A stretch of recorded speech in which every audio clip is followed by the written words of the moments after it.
हरे कृष्णा। हम सोम शर्मा जी की कथा को आगे बढ़ाते हैं। सोम शर्मा ने पूछा, कल्याणी, मैं किस प्रकार सर्वज्ञ और गुणवान पुत्र प्राप्त कर सकूंगा?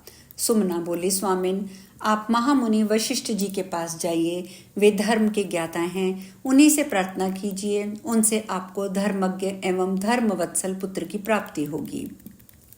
सूत जी कहते हैं, पत्नी के यूं कहने पर द्विश्रेष्ठ सोम शर्मा सब बातों के जानने वाले तेजस्वी और तपस्वी महात्मा वशिष्ठ जी के पास गए।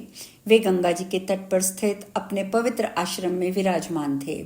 सोम शर्मा ने बड़ी भक्ति के साथ उन्हें बारंबार दंडवत प्रणाम किया। तब पाप रहित महातेजस्वी ब्रह्मपुत्र वशिष्ठ जी उनसे बोले, महामते, इस पवित्र आसन पर सुख से बैठो। और ये कहकर योगेश्वर ने पूछा, महाभाग, तुम्हारे पुण्य कर्म और अग्निहोत्री कार्य कुशल से हो रहे हैं ना? शरीर में कोई रोग तो नहीं है ना? धर्म का पालन तो सदा करते हो ना? बताओ, मैं तुम्हारी कौन सी कामना पूर्ण करूं? इस प्रकार संभाषण करके वशिष्ठ जी चुप हो गए। तब सोम शर्मा ने कहा, तात, किस पाप के कारण मुझे दरिद्रता का कष्ट भोगना पड़ता है? मुझे पुत्र का सुख क्यों नहीं मिलता? इस बात का मेरे मन में बड़ा संदेह है। किस पाप से ऐसा हो रहा है, ये बताइए। महामते, मैं महान पाप से मोहित एक विवेक शून्य हो गया था। अपनी प्यारी पत्नी के समझाने और भेजने से आज आपके पास आया हूँ। वशिष्ठ जी ने कहा, द्विश्रेष्ठ, मैं तुम्हारे सामने पुत्र के पवित्र लक्षणों का वर्णन करता हूँ।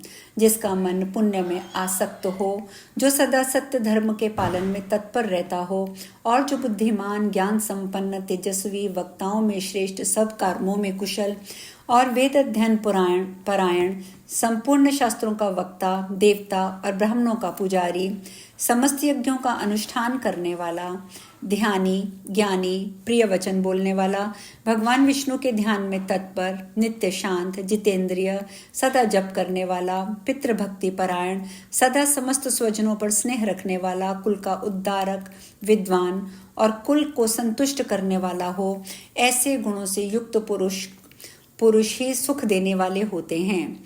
इसके सिवा दूसरे तरह के पुत्र संबंध जोड़कर केवल शोक और संताप देते हैं। ऐसा पुत्र किस काम का? उसके होने का कोई लाभ नहीं है। महाप्रज्ञ, तुम पूर्व जन्म में एक निम्न जाति से थे। तुम्हें धर्माधर्म का ज्ञान नहीं था। तुम बड़े लोभी थे। तुम्हारी एक स्त्री और बहुत से पुत्र थे। तुम दूसरों के साथ सदा द्वेष रखते थे। तुमने सत्य का कभी श्रवण नहीं किया था, तीर्थों की यात्रा नहीं की थी। महामते, तुमने एक ही काम किया था, खेती करना। बार बार तुम उसी में लगे रहते थे। द्विश्रेष्ठ, तुम पशुओं का पालन भी करते थे। पहले गाय पालते थे, फिर भैंस, फिर घोड़ों को पालने लगे। तुमने अन्न को बहुत महंगा कर रखा था। तुम इतने निर्दयी थे कि कभी किसी को किंचित भी दान नहीं दिया करते थे। देवताओं की पूजा तुमने कभी नहीं की थी। पर्व आने पर ब्राह्मणों को धन नहीं दिया। श्राद्ध काल उपस्थित होने पर भी तुमने श्रद्धा पूर्वक कुछ नहीं किया। तुम्हारी साध्वी स्त्री कहती थी, आज श्राद्ध का दिन है, ये श्वशुर का श्राद्ध का समय है, ये सास का समय है। महामते, उसकी ये बातें सुनकर तुम घर छोड़कर कहीं अन्यत्र भाग जाते थे। तुमने धर्म का मार्ग कभी ना देखा था, ना सुना था। लोभ ही तुम्हारी माता, लोभ ही पिता, लोभ ही भ्राता, लोभ ही स्वजन और बंधु था। तुमने सदा के लिए धर्म को तिलांजलि देकर एकमात्र लोभ का आश्रय लिया था। इसीलिए तुम दुखी और गरीबी से पीड़ित हुए हो। तुम्हारे हृदय में प्रतिदिन महातृष्णा बढ़ती जाती थी। रातों में सो जाने पर भी तुम सदा धन की चिंता में लगे रहते थे।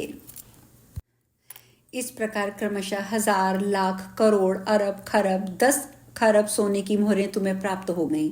फिर भी तृष्णा तुम्हारा पिंड नहीं छोड़ती थी, वह सदा बढ़ती ही रहती थी। तुमने कभी दान, होम या धन का उपभोग भी नहीं किया था। जितना कमाया सब जमीन के अंदर गाड़ दिया। तुम्हारे पुत्रों को भी उस गड़े धन का पता ना था।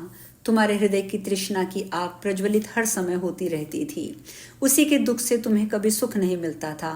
तृष्णा की आग से संतप्त होकर तुम हाहाकार मचाते और अचेत रहते थे। विप्र प्रवर, इस प्रकार मोह में पड़े पड़े ही तुम काल के अधीन हो गए।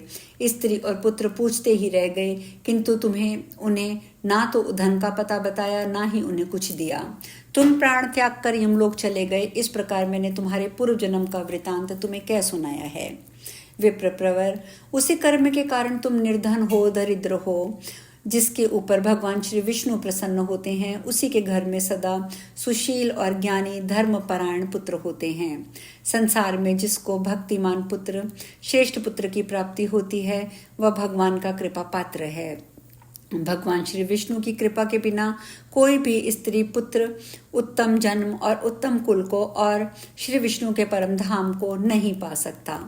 सोम शर्मा ने पूछा, ज्ञान विज्ञान के पंडित विप्रप्रवर वशिष्ठ जी, यदि ऐसी बात है तो मुझे ब्राह्मण जन्म में वंश में जन्म कैसे मिल गया? इसका कारण भी बता दीजिए।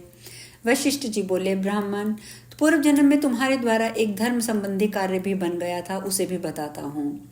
उन दिनों एक निष्पाप सदाचारी अच्छे विद्वान विष्णु भक्त धर्मात्मा ब्राह्मण थे, जो तीर्थ यात्रा के व्याज से समूची पृथ्वी पर अकेले विचरण किया करते थे। एक दिन वे महामुनि घूमते घामते तुम्हारे घर पर आए। द्विश्रेष्ठ, उस समय उन्होंने अपने ठहरने के लिए तुमसे स्थान मांगा। तुमने बड़ी प्रसन्नता के साथ कहा, विद्वान, आज तो मैं धन हो गया। आज मैंने तो पावन तीर्थ की यात्रा कर ली और इस समय मुझे आपके दर्शन से तीर्थ सेवन का फल प्राप्त हो गया है। और ये कहकर तुमने उन्हें ठहरने के लिए परम पवित्र गौशाला का स्थान दिखलाया और वहां ठहराकर उनके शरीर की सेवा करके दोनों पैरों को दबाया। फिर उनके चरणों का जल से धोकर चरणोपादक से अपने मस्तक पर अभिषेक किया। तत्पश्चात तुरंत ही दूध, दही, घी और मट्ठे के साथ ब्राह्मण देवता को अन्न अर्पण किया। महामते, इस प्रकार अपनी स्त्री सहित सेवा करके तुमने ब्राह्मण को संतुष्ट कर दिया। दूसरे दिन प्रातःकाल अत्यंत शुभ कारक पुण्य दिवस था। उस दिन शुद्ध आषाढ़ मास की शुक्ल द्वादशी थी, जो उस सब पापों को नष्ट करने वाली थी। उसी तिथि को भगवान श्री विष्णु योग निद्रा का आश्रय लेते हैं। वह तिथि आने पर बुद्धिमान और विद्वान पुरुष घर के सारे काम छोड़कर भगवान विष्णु के ध्यान में संलग्न हो गए। गीत और मंगल वाद्यों के द्वारा परम उत्सव मनाने लगे। समस्त ब्राह्मण वेद के सूक्तों और मंगलमय स्तोत्रों के द्वारा भगवान की स्तुति करने लगे।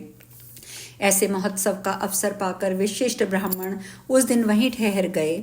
उन्होंने एकादशी का व्रत किया और उसका महात्म्य भी पढ़कर सुनाया। तुमने अपनी स्त्री और पुत्रों के साथ एकादशी से होने वाले उत्तम पुण्य का वर्णन सुना। उस महापुण्य के प्रसंग को सुनकर स्त्री और पुत्रों से प्रेरित होकर ब्राह्मण के संसर्ग से तुमने भी एकादशी के व्रत का आचरण किया। स्त्री और पुत्रों के साथ जाकर प्रातःकाल स्नान किया। प्रसन्न मन से गंध, पुष्प आदि उपचारों और सब प्रकार के नैवेद्यों द्वारा भगवान श्री मधुसूदन की पूजा की। फिर नित्य और गीत के द्वारा उत्सव मनाते हुए रात्रि में जागरण किया। तत्पश्चात भगवान को स्नान कराकर भक्ति के साथ बारंबार उनके चरणों में मस्तक झुकाया और महात्मा ब्राह्मण के दिए हुए भगवान के चरणोपादक का पान किया, जो परम शांति प्रदान करने वाला था। इसके बाद ब्राह्मण को भक्तिपूर्वक प्रणाम करके तुमने उन्हें उत्तम दक्षिणा दी और पुत्र और पत्नी आदि के साथ व्रत का पारण किया। इस प्रकार भक्ति और सद्भाव के द्वारा तुमने ब्राह्मण का भली भांति उस प्रसन्नता दी। अतः ब्राह्मण के संग और श्री भगवान विष्णु के प्रसाद से सत्य धर्म में स्थित होने के कारण तुम्हें ब्राह्मण का शरीर प्राप्त हुआ। तुमने धन के लालच में आकर पुत्र का स्नेह त्याग दिया। उसी पाप का फल है कि तुम पुत्रहीन हो गए। विप्रप्रवर, उत्तम पुत्र, उत्तम कुल, धन धान्य, पृथ्वी, स्त्री, उत्तम जन्म, श्रेष्ठ मृत्यु, सुंदर भोग, सुख, राज्य, स्वर्ग, मोक्ष आदि जो जो दुर्लभ वस्तुएं हैं, वे सभी परमात्मा भगवान श्री विष्णु की कृपा से प्राप्त होती हैं। इसीलिए अब से भगवान नारायण की आराधना करके तुम उस उत्कृष्ट पद को प्राप्त कर सकोगे जो श्री विष्णु का परम पद कहलाता है। महाभाग, ये जानकर तुम श्री नारायण के भजन में लग जाओ। सूत जी कहते हैं, वशिष्ठ जी के द्वारा इस प्रकार समझाए जाने पर वे महानुभाव ब्राह्मण हर्ष में भर गए और भक्तिपूर्वक महर्षि वशिष्ठ के चरणों में प्रणाम करके उनकी आज्ञा लेकर अपने घर पधारे। वहां पहुंचकर अपनी स्त्री सुमना से प्रसन्नतापूर्वक बोले, प्रिय, तुम्हारी कृपा से ब्रह्म ऋषि वशिष्ठ जी के द्वारा मुझे अपने पूर्व जन्म की सारी चेष्टाएं ज्ञात हो चुकी हैं। अब इसके पश्चात आगे की कथा की चर्चा हम कल करेंगे। आज हम यहीं विश्राम लेंगे। हरे कृष्णा।